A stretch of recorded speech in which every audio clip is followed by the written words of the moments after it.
Welcome to our countdown to our CPD Day, supporting collaboration and innovation in neurological practice.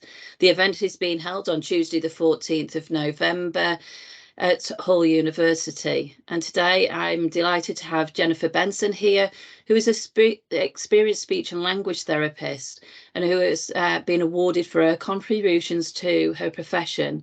She specialises in neurological practice and is passionate about allowing everybody to have the chance to improve their swallowing and their communication following a neurological event.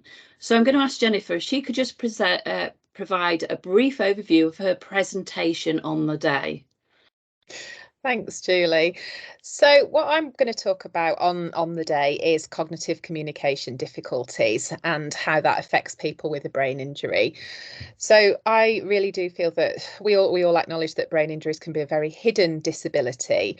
And I think that cognitive communication disorder as part of that is even more of a hidden disability.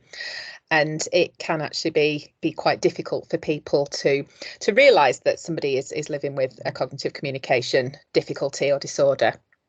So what I'm hoping to do is to raise awareness of that, to make sure that as speech and language therapists, we're getting referrals for those patients, because these difficulties can have a significant impact on someone's ability to communicate in a wide variety of different situations. So I'm hoping to raise awareness of that, discuss it a little bit further. I'm hoping to talk about the INCOG guidelines, which have recently been redone, and how we can use that evidence base to support work that we do with people with cognitive communication difficulty, and also to reflect on how that sits within MDT roles, because of course the MDT focus on brain injury is always the most important part. So that's where it's going for me. So that really leads us on to that emphasis about collaborative practice. And why do you think that's very important for the patient-client journey? I think it's absolutely critical for the patient, because I really think that when we're all working together on the same page, that's when we can make massive changes happen for people to make their quality of life significantly better than it was before we started.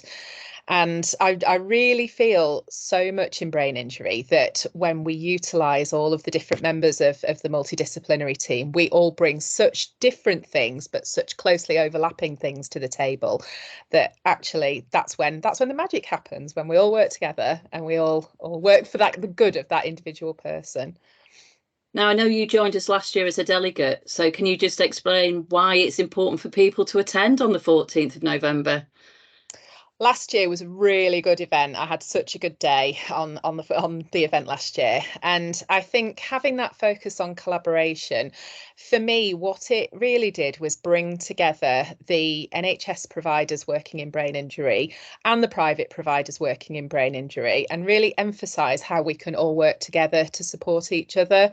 So personally, I found it really useful from a networking perspective to see what's going on in the area, what's going on in the region, people that I can link up with and make good connections with. But again, focusing on how that collaboration then benefits the individual patient at the end of that journey. So yeah, definitely come and join us. Last year was great, and I'm sure this year is going to be even better. Well, thank you, Jennifer. Thank you for that endorsement. Just to say that the places are filling up nice and fast, so please get your place booked on this year's CPD Day at Hull University on the 14th of November in regards to our collaborative and innovative practice. Thank you.